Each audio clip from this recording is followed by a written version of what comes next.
Hello and welcome to Mahamaya selection. और आप हमारे साथ जुड़ चुके हैं SBI क्लर्क की इंग्लिश क्लास में। और आज हम सॉल्व कर रहे हैं प्रीवियस ईयर सेट 3। इससे पहले 2 सेट आ चुके हैं। आप हमारी प्लेलिस्ट पे जाइए और उन सारे वीडियोस को भी देखकर उन पे भी प्रैक्टिस कीजिए। तो चलिए देखते हैं कि आज हमारे पास क्या क्वेश्चन है इंग्लिश में। आज जो हमारे पास क्वेश्चन है, आज हमारे पास पैराजम्बल्स भी हैं। आज हमारे पास पैराजम्बल्स हैं, देन हमारे पास फिलर्स हैं और आज हमारे पास डबल फिलर्स हैं। डबल फिलर्स SBI में पूछे जाते हैं। एंड देन हमारे पास वोकैब सेक्शन के लिए भी कैबलरी के भी कुछ क्वेश्चंस हैं। तो चलिए शुरू करते हैं आज क्वेश्चन सॉल्व करना। जो फर्स्ट क्वेश्चन है वो है हमारे पास पैराजम्बल्स। इसमें क्या होता है, बेसिकली एक पूरे की पूरी सेंटेंस या पैराग्राफ को पार्ट्स में तोड़ा हुआ होता है और उसे हमें ऐसे अरेंज करना होता है ताकि एक मीनिंगफुल सेंटेंस या मीनिंगफुल पैराग्राफ बन जाए। तो चलिए देखते हैं कि फर्स्ट क्वेश्चन हमारे पास क्या है। फर्स्ट क्वेश्चन है हमारे पास, in most developing countries over the past 30 years according to the Food and Agriculture Organization has resulted in low productivity and stagnant production, insufficient investment in the agriculture sector। 4 parts हैं हमारे पास, 1, 2, 3 and 4। In parts को हमें ऐसे arrange करना है कि एक meaningful sentence बन जाए। पैराजम्बल्स या फिर रीअरेंजमेंट के क्वेश्चंस को सॉल्व करने के लिए मैंने बताया था कि सबसे पहले हम क्या करते हैं कि इंट्रोडक्टरी सेंटेंस या फिर इंट्रोडक्टरी पार्ट ढूंढते हैं हम, जिससे हमारा इंट्रोडक्शन, एक सही इंट्रोडक्टरी पार्ट हमें चुनना होता है। देन हम क्या करेंगे कि कॉम्प्लीमेंट्री पेयर्स या फिर लिंकिंग वर्ड्स हम ढूंढेंगे। एंड देन हमारा क्या होगा, एक सूटेबल कंक्लूजन से हम सेंटेंस को ख़त्म करेंगे। तो चलिए देखते हैं कि इसमें हम क्या कर सकते हैं। हमारे पास क्या है, इन most developing countries over the past 30 years, यानी कि अधिकतर विकसित हो रही देशों में, विकासशील देशों में पिछले 30 सालों में, according to the food and agriculture organisation, खाद्य एवं एग्रीकल्चर यानी कि खाद्य एवं कृषि संस्थान के अनुसार, has resulted in low productivity and stagnant production. क्या हुआ, लो प्रोडक्टिविटी यानी कि कम उत्पादकता और स्थिर उत्पादन, स्टैग्नेंट यानी कि स्थिर उत्पादन, insufficient investment in the agriculture sector. Insufficient यानी कि जो काफ़ी ना हो, काफ़ी कम निवेश किया गया है एग्रीकल्चर सेक्टर में। सेंटेंस के कहने का मतलब है कि एग्रीकल्चर सेक्टर में काफ़ी कम निवेश किया गया है। इसी वजह से पिछले 30 सालों में जो बहुत सी विकासशील देश है वहाँ क्या हुआ है कि उत्पादकता कम हो गई है और उत्पादन स्थिर रहा है। सो इसे हमें ऐसे अरेंज करना है कि एक मीनिंगफुल हमारा सेंटेंस बन जाए। सो सबसे पहले हम क्या करेंगे, इंट्रोडक्टरी सेंटेंस को ढूंढेंगे। हम शुरुआत कैसे करें, शुरुआत ये क्या है, ये एक डेटा दिया गया है, किसी ने डेटा दिया है। सो डेटा, ये यहाँ पे सेंटेंस जो है वो हमारा एक डेटा है कि पिछले 30 सालों में प्रोडक्टिविटी और प्रोडक्शन जो है वो लो और स्टैग्नेंट हो गई है। सो डेटा कोई तो प्रोवाइड करेगा। सो हम सेंटेंस को ऐसे शुरू करेंगे कि डेटा हमें प्रोवाइड कौन कर रहा है, यानी कि हम शुरू कहाँ से करेंगे, according to the food and agriculture organisation. ये डेटा हमें किसने दिया है, फूड और एग्रीकल्चर ऑर्गेनाइजेशन ने, यानी कि खाद्य एवं कृषि संस्थान जो है हमारा, उसने हमें ये डेटा दिया है। तो हम सेंटेंस को शुरू कहाँ से करेंगे, पार्ट 2 से शुरू करेंगे।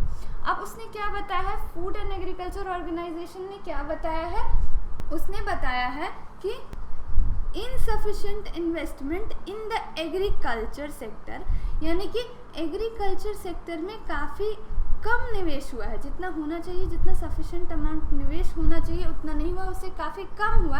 इनसफिशिएंट इन्वेस्टमेंट हुआ है एग्रीकल्चर सेक्टर में। और उसने क्या किया है, उसने इस इनसफिशिएंट इन्वेस्टमेंट की वजह से क्या हुआ, has resulted in low productivity and stagnant production. Has resulted in, इस जो इनसफिशिएंट इन्वेस्टमेंट है जो हमने यहाँ लिखा है, इसकी वजह से क्या हुआ है, ये हम नेक्स्ट पार्ट में बता रहे हैं कि has resulted in low productivity and stagnant production, यानी कि हमारा पार्ट 3। यानी कि कहने का मतलब कि फूड एंड एग्रीकल्चर ऑर्गेनाइजेशन के अनुसार एग्रीकल्चर सेक्टर में इनसफिशिएंट इन्वेस्टमेंट हुआ है। उसने क्या रिजल्ट किया, उसका परिणाम क्या रहा? उसका परिणाम ये रहा है कि लो प्रोडक्टिविटी एंड स्टैग्नेंट प्रोडक्शन हुआ है, यानी कि कम उत्पादकता, लो उत्पादकता और स्थिर उत्पादन हुआ है। सो ये हमारे इस सेंटेंस का ये यहाँ पे हमारा रीज़न है और ये उसका रिजल्ट है। सो अब हमारे पास क्या बचा? अब हमारे पास बचा 1 और ये हमारा एक सूटेबल कंक्लूजन भी है। इन most developing countries over the past 30 years, तो हम इससे सेंटेंस को ख़त्म करेंगे। सो हमारा करेक्ट अरेंजमेंट क्या बन के आता है? वो बन के आता है 2 4 3 1। यानी कि एक बार फिर से सेंटेंस को पढ़े। According to the food and agriculture organisation, खाद्य एवं कृषि संस्थान के अनुसार insufficient investment in the agriculture sector, agriculture के क्षेत्र में, कृषि के क्षेत्र में काफ़ी कम निवेश होने की वजह से उसने क्या किया? उसका परिणाम क्या रहा? Has resulted in low productivity and stagnant production, यानी कि उत्पादकता कम रही और उत्पादन स्थिर रहा। कब और कहाँ? इन most developing countries over past 30 year, यानी कि अधिकतर विकासशील देशों में यही स्थिति है पिछले 30 सालों से। सो हमारा सेंटेंस ऐसे 2 से शुरू होगा और 1 पे ख़त्म होगा और हमारा करेक्ट अरेंजमेंट क्या होगा? 2 4 3 1। चलिए अब आगे बढ़ते हैं नेक्स्ट क्वेश्चन की तरफ। नेक्स्ट क्वेश्चन है हमारा, ये भी पैराजंबल का ही क्वेश्चन है।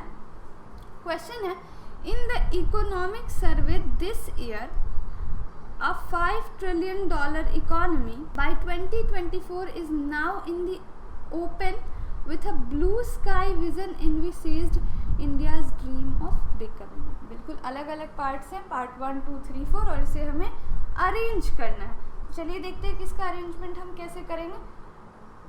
हमें क्या चाहिए? हमें सेंटेंस शुरू करने के लिए एक इंट्रोडक्टरी सेंटेंस चाहिए। सो अगेन हमारा जो फर्स्ट पार्ट है वो भी हमारा इंट्रोडक्टरी सेंटेंस हो सकता है। In the economic survey this year, in the economic survey this year. अगर हम अपने सेंटेंस को शुरू यहाँ से करेंगे कि in the economic survey this year, फिर बाद में हम क्या कर सकते हैं? दिस ईयर के बाद क्या आना चाहिए? अ 5 trillion economy bye 2024 is now in the open with a blue sky vision envisaged India's dream of becoming। यहाँ पे सेंटेंस, जब हम फर्स्ट सेंटेंस को इंट्रोडक्टरी सेंटेंस बनाते हैं तो इसके बाद जो सेंटेंस हमारा बनता है वो क्या है? वो मीनिंगफुल नहीं हो रहा है, इसलिए हमारा ये जो पार्ट होगा, फर्स्ट पार्ट होगा, ये इंट्रोडक्टरी सेंटेंस नहीं होगा। पूरे अरेंजमेंट करने के बाद भी अगर हमें लगे कि अरेंजमेंट सही है लेकिन हमारा जो सेंटेंस बन रहा है वो मीनिंगफुल ना हो तो वो अरेंजमेंट गलत हो जाता है। सेंटेंस हमारा इस तरह से अरेंज होना चाहिए कि एक मीनिंगफुल सेंटेंस बने, उसका कुछ मतलब निकले। पर अगर हम यहाँ फर्स्ट पार्ट को इंट्रोडक्टरी सेंटेंस बनाते हैं तो बाकी के जो सेंटेंसेस इसमें एडअप होंगे वो कोई मतलब नहीं बनाएंगे, इसलिए हमारा ये जो फर्स्ट पार्ट है ये इंट्रोडक्टरी सेंटेंस नहीं होगा।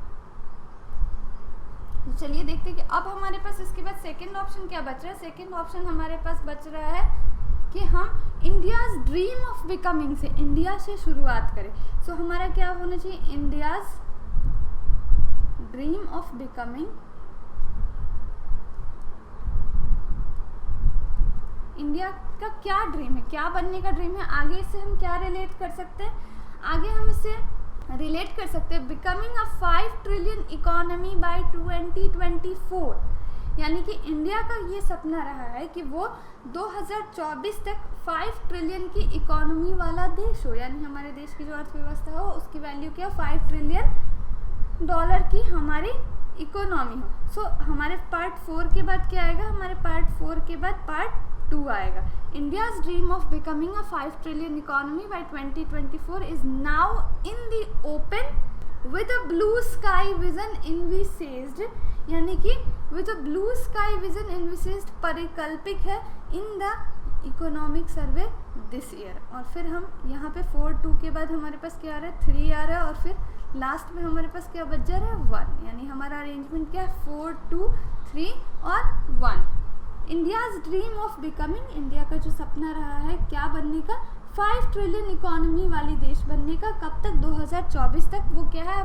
Is a blue sky vision envisaged, परिकल्पित है इस ईयर की इकोनॉमिक सर्वे में, इस ईयर के आर्थिक सर्वेक्षण में। सो हमारा करेक्ट आंसर क्या होगा? हमारा करेक्ट अरेंजमेंट होगा 4 2 3 1। चलिए अब आगे बढ़ते हैं नेक्स्ट क्वेश्चन की तरफ। सो हमारा नेक्स्ट क्वेश्चन है investment reforms in primary sectors, यानी कि प्राइमरी क्षेत्रों में जो इन्वेस्टमेंट की, जो निवेश की रिफॉर्म्स हैं, नीतियां हैं, however unless there are adequate, यानी कि यहाँ पे क्या है, पर्याप्त मात्रा में नहीं है, यहाँ अनलेस है यानी कि नहीं है। Growth in other sectors would be futile, यानी कि जो दूसरे क्षेत्र हैं उनमें जो विकास होगा वो क्या होगा, व्यर्थ होगा। स्टेप टेकन टू ऑगमेंट, तो चलिए इसे हम कैसे अरेंज करेंगे, इसे हम कहाँ से शुरू करेंगे। Investment reforms in primary sectors, तो ये भी हमारा एक सूटेबल इंट्रोडक्टरी सेंटेंस है कि investments reforms in primary sectors. फिर है हमारे पास हमारे पास यहाँ पे भी growth in other sectors would be futile. अगर हम इसे पार्ट 1 से शुरू करते हैं कि investment reforms in primary sectors, so ये इसके बाद हम क्या यहाँ पे ला सकते हैं। अगर हम यहाँ 1 से शुरू करते हैं तो आगे हम क्या कर सकते हैं, primary sectors growth in other sectors would be futile, step taken to augment however unless. इसके बाद कोई भी वर्ब ऐसा नहीं आ रहा है जो इसके साथ, इस सेंटेंस के साथ सूटेबल हो, इसलिए हम कभी भी फर्स्ट पार्ट से सेंटेंस को शुरू नहीं कर सकते। हमारा फर्स्ट पार्ट से तो हम सेंटेंस को शुरू नहीं कर सकते। अब सेकेंड पार्ट को चेक करते हैं कि however unless there are adequate investment reforms in primary sector. So हम सेंटेंस को कैसे शुरू कर रहे हैं, हम सेंटेंस को 2 से शुरू कर रहे हैं कि however unless there are adequate, जब तक कि हमारे पास प्रचुर मात्रा में क्या नहीं होता, investment reforms in primary sectors, यानी कि जब तक कि हम प्राइमरी सेक्टर में इन्वेस्टमेंट रिफॉर्म्स नहीं लाते हैं तब तक आगे हम इसे कैसे करेंगे, growth in other sectors would be futile और स्टेप टेकन टू ऑगमेंट। सो यहाँ पे हम क्या कर सकते हैं कि 2 के बाद हम क्या करेंगे, 2 के बाद हम 1 को करेंगे एंड देन हम 4 को करेंगे और फिर 3 को करेंगे। चलिए ऐसे अरेंज करके देखते हैं कि क्या मीनिंगफुल सेंटेंस बनता है। हमारे पास 2 है, however unless there are adequate, however unless there are adequate, जब तक कि हमारे पास प्रचुर मात्रा में क्या नहीं होता, investment reforms in primary sectors, यानी कि प्राइमरी सेक्टर्स के लिए जब तक कि हमारे पास प्रचुर मात्रा में निवेश की सही नीतियाँ नहीं होती, तब तक क्या होगा कि step taken to augment growth in other sectors would be futile, यानी कि बाकी सारे क्षेत्रों में विकास करने के लिए हम जो भी स्टेप्स लेंगे, जो भी कदम उठाएंगे, वो क्या होगा, फ्यूटाइल होगा, यानी कि व्यर्थ होगा।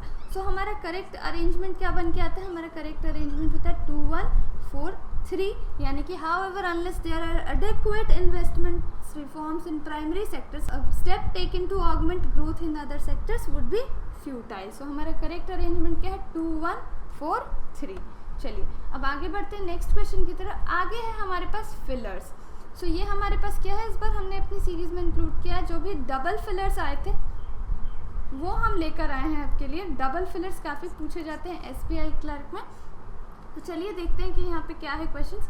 हमारा जो फर्स्ट क्वेश्चन है वो है, Turkey has been a long standing member of the North Atlantic Treaty Organisation and dash part of the American-led alliance whose principal goal was and continues to prevent the dash of Russian influence and power।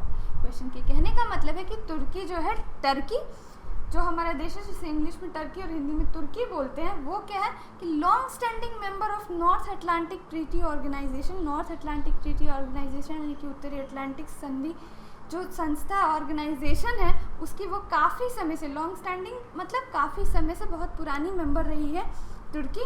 और and dash part of American led alliance, और वो एक America के नेतृत्व में किए गए alliance का भी डैश पार्ट रही है, whose principal goal was and continues to be, जिसका प्रिंसिपल यानी कि चीफ गोल, चीफ लक्ष्य क्या था और आज भी है, वो क्या था, dash to prevent the dash of Russian influence and power, यानी कि रशियन इन्फ्लुएंस और पावर से बचाने के लिए ये ऑर्गेनाइजेशन बनी है, जिसकी टर्की जो है वो काफ़ी समय से मेंबर रही है। तो चलिए देखते, 2 ब्लैंक्स है हमारे पास 1 और 2, और उसके लिए हमारे पास यहाँ पे 3 ऑप्शंस दिए हुए हैं और हमें इनमें से फिल करना है। सो फर्स्ट हमारा पार्ट है, उसके लिए हमारे पास ऑप्शंस क्या क्या है, उसके पास हमारे पास है इंटेग्रल, मैंडेटरी एंड सैंक्शंस।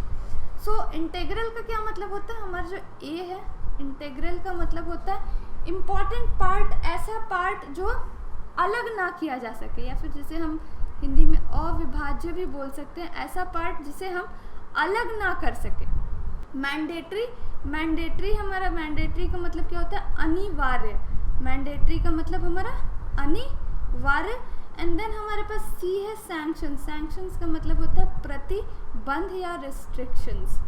सो यहाँ पे क्या आएगा कि and a dash part of, अब कोई किसी का हिस्सा, कैसा हिस्सा हो सकता है? पार्ट है वो किसी का पार्ट है, तो हिस्सा कैसा हो सकता है? काफ़ी लंबे समय से तुर्की जो है वो नॉर्थ अटलांटिक ट्रीटी ऑर्गेनाइजेशन का पार्ट रहा है, तो कैसा पार्ट हो सकता है वो? अनिवार्य, प्रतिबंधित या अविभाज्य।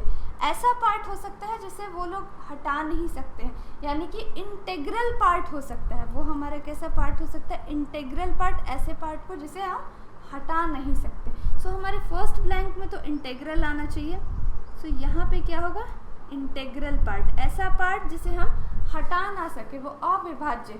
सेकेंड जो हमारे पास ब्लैंक है वहाँ पे चलिए देखते हैं। Led alliance whose principal goal was and continues to be to prevent the dash of Russian influence and power. वो क्या है कि इस जो हमारा ये ऑर्गेनाइजेशन है नॉर्थ अटलांटिक ट्रीटी ऑर्गेनाइजेशन, इसका मकसद क्या है? इसका प्रिंसिपल गोल क्या है कि रशियन इन्फ्लुएंस और पावर को, यानी रशिया के प्रभाव और उसकी शक्ति को हम रोक सके। तो रशिया के प्रभाव और शक्ति को रोकने के लिए यहाँ पे जो ब्लैंक होगा वहाँ पे हमारे पास 3 ऑप्शंस दिए गए हैं। 3 ऑप्शंस क्या क्या है हमारे पास? है इम्पिंजमेंट। इम्पिंजमेंट का मतलब होता है स्टम्बल या फिर चोट या फिर किक। एंड देन है हमारे पास डिस्टिंग्यूश्ड। डिस्टिंग्यूश्ड यानी कि विशिष्ट, किसी खास प्रकार का, और एक्सपेंशन यानी कि विस्तार या फैलाव। तो ये 3 वर्ड्स हैं हमारे पास। डी का मतलब हमारा क्या होता है? स्टम्बल। ई का हमारा मतलब होता है स्पेशल या फिर विशिष्ट, जिसे हम बोल सकते हैं जो किसी फील्ड में काफ़ी अच्छे हो, प्रसिद्ध हो। एंड देन हमारे पास ऑप्शन एफ है एक्सपेंशन। एक्सपेंशन का मतलब होता है विस्तार, किसी चीज़ का फैलाव या विस्तार। सो जो हमारी ये ऑर्गेनाइजेशन है नॉर्थ अटलांटिक ट्रीटी ऑर्गेनाइजेशन, इसका प्रिंसिपल गोल क्या था और आज भी है? To prevent the dash of Russian influence and power. तो क्या रशिया की स्टम्बल को रोकने की कोशिश की जा रही है, रशिया की विशिष्ट को रोकने की, या रशिया के विस्तार को रोकने की कोशिश की जा रही है? सो यहाँ पे जो वर्ड हमारा लॉजिकली सही बैठता है वो क्या होगा? एक्सपेंशन, यानी कि हमारा ऑप्शन एफ। सो यहाँ पे करेक्ट ऑप्शन क्या होगा? यहाँ पे होगा एक्सपेंशन। सो इसलिए हमारा करेक्ट ऑप्शन यहाँ से ए और यहाँ से एफ, यानी कि हमारा करेक्ट ऑप्शन यहाँ पे सी, ए और एफ होगा। चलिए अब आगे बढ़ते हैं नेक्स्ट क्वेश्चन की तरफ। नेक्स्ट क्वेश्चन भी अगेन हमारे पास एक फिलर है। सो यहाँ पे भी क्या है? डबल फिलर ये भी है। क्वेश्चन है with the Supreme Court led process of dash the national register of citizens in Assam nearing its deadline of July 31st, the dash involved in the gargantuan exercise have dawned upon the executive। So question के कहने का मतलब है कि supreme court की दिशा निर्देश में जो प्रोसेस चल रहा था, जिसका नेतृत्व सुप्रीम कोर्ट कर रही थी, ऑफ किसका नेतृत्व सुप्रीम कोर्ट कर रही थी? Dash the national register of citizens in Assam, जो असम में नेशनल रजिस्टर ऑफ सिटीजन्स चल रहा है, जिसकी डेडलाइन यानी कि आखिरी तिथि क्या है? 31 जुलाई है। The dash involved in the gargantuan exercise have dawned upon the executive. तो चलिए देखते हैं कि ऑप्शंस हमारे पास फर्स्ट ब्लैंक के लिए क्या क्या है। हमारे पास जो फर्स्ट ऑप्शन है वो अल्टरकेट, सेकंड ऑप्शन है ड्यूपिंग एंड थर्ड ऑप्शन है हमारे पास अपडेटिंग। सो वहाँ पे क्या हो रहा है कि with the Supreme Court led process of, Supreme Court के नेतृत्व में कोई प्रोसेस चल रहा है और उसी के लिए हमें यहाँ पे वर्ड फिल करना है। अल्टरकेट का मतलब होता है विवाद करना, छोटी मोटी लड़ाई झगड़े को हम क्या बोलते हैं? अल्टरकेट बोलते हैं। सो यहाँ पे हमारे पास ऑप्शन ए जो है अल्टरकेट, उसका मतलब होता है विवाद करना। सेकंड ऑप्शन बी है हमारे पास ड्यूपिंग। ड्यूपिंग का मतलब होता है ठगना। और सी है अपडेट करना। अपडेट करने का मतलब होता है अद्यतन करना, या किसी चीज़ को हम जब अपडेट करके नया करते हैं, उसमें कुछ चेंजेस लाते हैं, तो हम उसे अपडेट करना बोलते हैं। इसे हिंदी में हम अद्यतन करना बोलते हैं। आगे है हमारे पास जो सेकेंड ब्लैंक में है वो है डी, ई और F। तो चलिए देखते हैं कि पहले फर्स्ट ब्लैंक में क्या होगा। With the Supreme Court led process of dash the national register of citizens in Assam. So यहाँ पे 3 ऑप्शन है। अल्टरकेट, सुप्रीम कोर्ट के नेतृत्व में क्या हो रहा है, विवाद हो रहा है, ठगना हो रहा है, या फिर अद्यतन हो रहा है, अपडेट हो रहा है। सुप्रीम कोर्ट की बात है तो यहाँ पे और नेशनल रजिस्टर ऑफ सिटीजन्स के साथ कुछ किया जा रहा है, तो उसके साथ क्या किया जा रहा है, विवाद किया जा रहा है, ठगा जा रहा है, या उसे अपडेट किया जा रहा है। सो यहाँ पे जो हमारा लॉजिकली और कॉन्टेक्चुअली जो सही अप्रोप्रिएट वर्ड बैठता है वो क्या होगा, अपडेट हो रहा है। हमारे नेशनल रजिस्टर ऑफ सिटीजन्स के साथ क्या हो रहा है, अपडेट हो रहा है। उसे हम विवाद नहीं कर सकते और ड्यूपिंग ठग भी नहीं सकते। सो यहाँ पे क्या होगा, यहाँ पे अपडेटिंग होगा। With the Supreme Court led process of the updating the national register of citizens in Assam nearing its deadline of July 31st, the dash involved in the gargantuan exercise have dawned upon the executive। चलिए अब second part को fill करते हैं। Second part के लिए हमारे पास क्या क्या ऑप्शंस गिवन है। हमारा फर्स्ट ऑप्शन है कॉम्प्लेक्सिटीज। सो कॉम्प्लेक्सिटीज क्या है, जटिलताएं। ये क्या होगा हमारा, जटिलताएं। सेकेंड है हमारे पास डॉक्ट्रिन। डॉक्ट्रिन यानी कि प्रिंसिपल, कोई रूल, या फिर हम इसे सिद्धांत भी बोल सकते हैं। आगे है हमारे पास परस्पीशियस। तो ये हमारा क्या है, ये अंडरस्टैंडेबल यानी कि वैसी चीज जिसे हम समझ सकते हो, सो उसे हम क्या बोलते हैं, परस्पिक्यूअस। चलिए, सो ये 3 ऑप्शन है हमारे पास। The dash involved in the gargantuan exercise have dawned upon the executives। यानी कि national register of citizens in Assam में कुछ ऐसा है जिसने क्या किया है कि एग्जीक्यूटिव्स को नीचा किया है, यानी कि उसमें कुछ ऐसी गड़बड़ियां हैं जिसकी वजह से एग्जीक्यूटिव्स पे सवाल उठ रहे हैं। सो उसके लिए हमारे पास क्या वर्ड यहाँ आना चाहिए, उसके लिए हमारे पास क्या सिद्धांत आना चाहिए, अंडरस्टैंडेबल आना चाहिए, या फिर जटिलताएं आना चाहिए। सो यानी कि हमारा लॉजिकली क्या यहाँ सेंटेंस पार्ट हमारा सही बैठ रहा है, वो है कॉम्प्लेक्सिटीज। यानी कि नेशनल रजिस्टर ऑफ सिटीजन्स में कुछ ऐसी कॉम्प्लेक्सिटीज हैं जिसकी वजह से उसकी निंदा हो रही है, जिसकी वजह से उसकी शिकायत हो रही है। तो चलिए एक बार फिर से इसको पढ़ते हैं। With the Supreme Court led process of updating the national register of citizens in Assam nearing its deadline of July 31st, the complexities involved in the gargantuan exercise have dawned upon the executive। Sentence के कहने का मतलब है कि supreme Court के दिशा निर्देश में supreme Court के नेतृत्व में जो national register of citizens in Assam को अपडेट करने की प्रक्रिया चल रही है, जिसकी अंतिम तिथि जुलाई 31 है, उसमें कुछ ऐसी कॉम्प्लेक्सिटीज हैं जिसकी वजह से एग्जीक्यूटिव्स पे सवाल उठ रहे हैं। चलिए अब आगे बढ़ते हैं नेक्स्ट क्वेश्चन की तरफ। नेक्स्ट क्वेश्चन पे हमारा डबल फिलर है। क्वेश्चन है Pegasus is an invasive tool that can reportedly dash on a target's cell phone camera and microphone and access data on it, dash turning the phone into a pocket spy। Pegasus is an invasive tool। Pegasus एक ऐसा invasive tool है जो क्या कर सकता है, that can reportedly dash on a target's cell phone camera। वो क्या कर सकता है, वो टारगेट के सेल फोन कैमरा के साथ कुछ कर सकता है और उसके माइक्रोफोन के साथ कर सकता है, जिससे कि क्या कर सके, वो उनके डेटा को एक्सेस कर सके, यानी उनके डेटा को पा सके, turning the phone into a pocket spy. यानी कि ऐसा करने से, ये इस इन्वेसिव टूल को यूज़ करने से जो हमारे टारगेट का फ़ोन होगा वो हमारा क्या होगा, स्पाई होगा, यानी कि खुफिया जो हमारा डिटेक्टिव होगा वो होगा। तो चलिए देखते हैं कि पार्ट 1 के लिए हमारे पास क्या क्या ऑप्शन है। पार्ट 1 के लिए हमारे पास क्या है, पायस, राइपन और स्विच। पायस का मतलब होता है प्योर या पवित्र, सो हमारा ऑप्शन ए का मतलब क्या होता है, पवित्र। सेकेंड ऑप्शन हमारे पास बी है, उसका क्या मतलब है, राइपन। राइपन का मतलब पकाना या फिर पका हुआ। और सी है हमारे पास स्विच। स्विच का मतलब क्या होता है, ऑन या स्विच जो होता है वो क्या बनाता है, फ्रेज बनाता है, जिसका मतलब क्या होता है, ऑन या ऑफ होना। सो यहाँ पे हमें साफ साफ दिखाई दे रहा है कि यहाँ पे हमारे पास क्या ऑन गिवन है, सो यहाँ ऑन गिवन है। सो यहाँ पे कौन सा फ्रेज सूटेबल होना चाहिए, पायस ऑन, राइपन ऑन या फिर स्विच ऑन। सो यहाँ पे हमारा करेक्ट लॉजिकली क्या होगा, स्विच ऑन। सो हमें क्या करना है कि बहुत बार ऐसा होता है कि हमें पूरे सेंटेंस को भी पढ़ने की ज़रूरत नहीं पड़ती, कुछ ऐसे वर्ड्स उस ब्लैंक से पहले या बाद में होते हैं जिसे देखकर हम वहाँ पे क्या फिल होगा ये हम पता कर सकते हैं। सो यहाँ पे वही वाला केस था कि Pegasus is an invasive tool that can reportedly switch on target cell phone camera. तो सेल फोन कैमरा के साथ क्या किया जा सकता है, उसे ऑन या ऑफ किया जा सकता है, और यहाँ पे ऑन गिवन है। सो यहाँ पे जो हमारा करेक्ट आंसर होगा वो क्या होगा, यहाँ पे फर्स्ट ब्लैंक में हमारा क्या आएगा, फर्स्ट ब्लैंक में हमारा स्विच आएगा। सेकेंड है हमारे पास access data on it dash turning the phone into a pocket spy. Dash turning the phone into, और उससे क्या होता है कि हमारा जो फ़ोन होता है वो खुद हमारा डिटेक्टिव बन जाता है, हमारा खुद खुफिया डिटेक्टिव बन जाता है। सो यहाँ पे क्या आना चाहिए, हमारे पास जो ऑप्शन डी है वो क्या है, इमिनेंट। इमिनेंट का मतलब होता है आसन।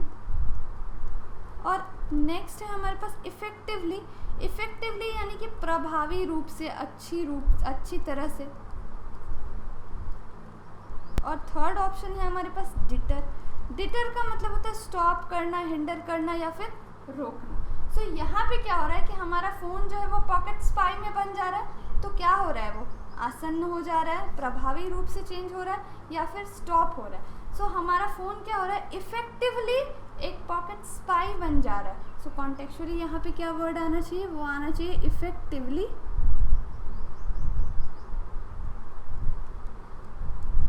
सो हमारे जो दो वर्ड्स यहाँ पे होंगे वो क्या होगा, पहला होगा स्विच ऑन यानी कि सी, और दूसरा होगा ई यानी कि हमारा करेक्ट आंसर क्या होगा, ऑप्शन बी सी और ई हमारा करेक्ट आंसर होगा।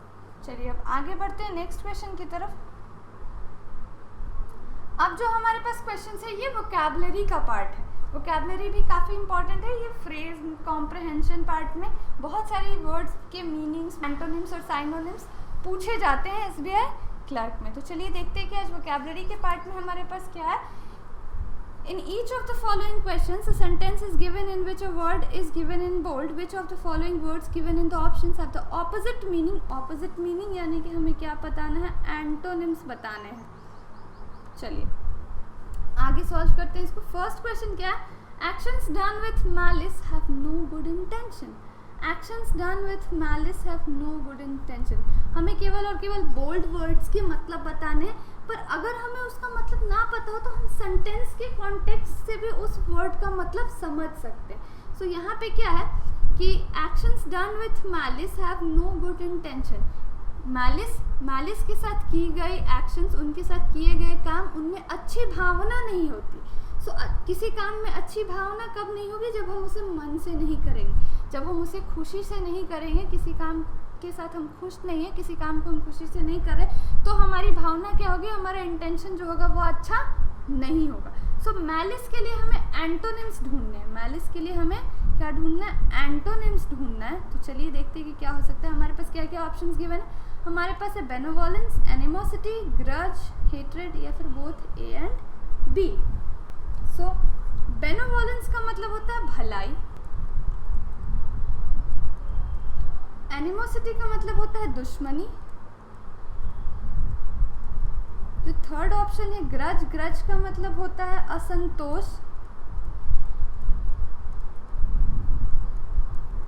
हेट्रेड का मतलब होता है नफरत, और यहाँ जो हमारे पास वर्ड दिया गया है मैलिस, मैलिस का मतलब होता है द्वेष या फिर ईर्ष्या।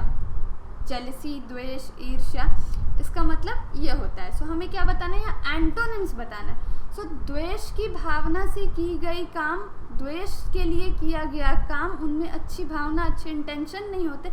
सो द्वेष के लिए जो हमारे पास एंटोनिम आना चाहिए यानी कि ऑपोजिट वर्ड आना चाहिए, वो क्या होगा हमारा, क्या दुश्मनी होगा, नहीं। असंतोष बिल्कुल भी नहीं, नफरत बिल्कुल भी नहीं। इसका जो ऑपोजिट होगा यानी एंटोनिम होगा वो क्या होगा, भलाई यानी कि बेनेवोलेंस। सो हमारा करेक्ट आंसर क्या होगा, ऑप्शन है बेनेवोलेंस, ये हमारा करेक्ट आंसर होगा।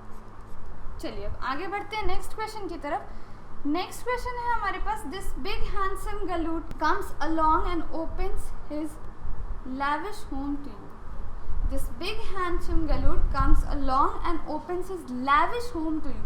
यहाँ पे हमें किसके लिए ढूंढना है, यहाँ पे ये जो बोल्ड लेटर है लैविश, इसके लिए हमें एंटोनिम्स ढूंढने हैं। सो चलिए देखते हैं कि ऑप्शंस हमारे पास क्या क्या गिवन है। हमारा जो फर्स्ट ऑप्शन है वो क्या है, लश। लश का मतलब होता है एडिक्वेट, एडिक्वेट यानी कि सफिशिएंट अमाउंट में। कॉस्टली मीन्स हमारा होता है एक्सपेंसिव यानी कि महंगा। ऑप्युलेंट का मतलब होता है धनी या फिर रिच। और मिएग्रे का मतलब होता है